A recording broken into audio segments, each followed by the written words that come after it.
here to see the star of the show, Putricia. Hopefully we get to catch her in bloom. It's a reception worthy of a rock star.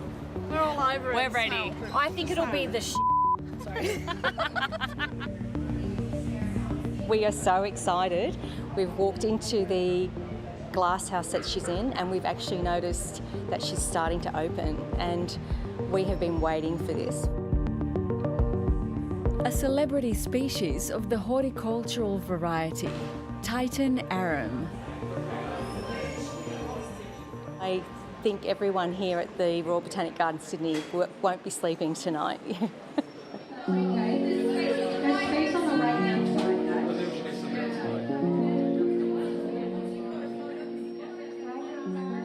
The corpse flower only blooms for 24 hours. She's special because she also only flowers once every few years, so every 5 to 7 years typically. In actual fact, we haven't had a flower here at the Royal Botanic Gardens for 15 years. Yeah, so it's amazing. And we never know when we're going to get a flower. She produces a leaf every year, but the flower is a true surprise. Today's reveal, years in the making. In the early stages, she's just a little spike, and so is her leaf. So we didn't actually know she was a flower until the 31st of December. So you can imagine that's New Year's Eve. So in 18 days, she's grown 1.6 metres. Yes, it's huge. Thousands have been tuning into the Botanic Gardens live stream of Putricia for the past week, waiting for this moment.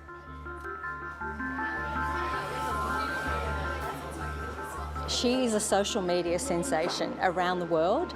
Our YouTube feed is showing people from Europe, the United States, Asia, all tuning in at different times of the night. Looks like a rocket about to launch. No way she could possibly smell worse than my husband. What would she taste like? Is she like a durian? I saw on the live feed that she started to open. I jumped and squealed and everyone around me looked at me like I was crazy, and maybe I am.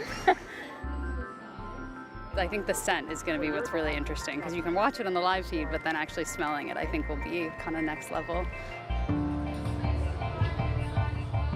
What happens is that beautiful crinkly looking skirt that she has wrapped around the spadix, which is that very phallic looking part to the flower structure, that will slowly open to a beautiful velvety crimson skirt, and that will only open for about 24 hours. She'll become extremely smelly.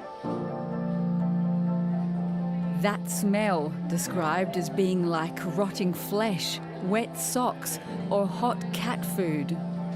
People have probably heard stories about how she smells. It's a rotting carcass, it's a dead possum in the roof cavity. So it's a really pungent smell for a few hours, and that's her strategy to attract her pollinators.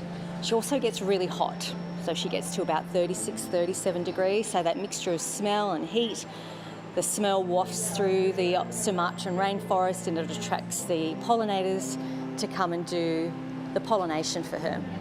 With no pollinators inside, it will be up to workers at the Botanic Gardens to make the most of the bloom this evening.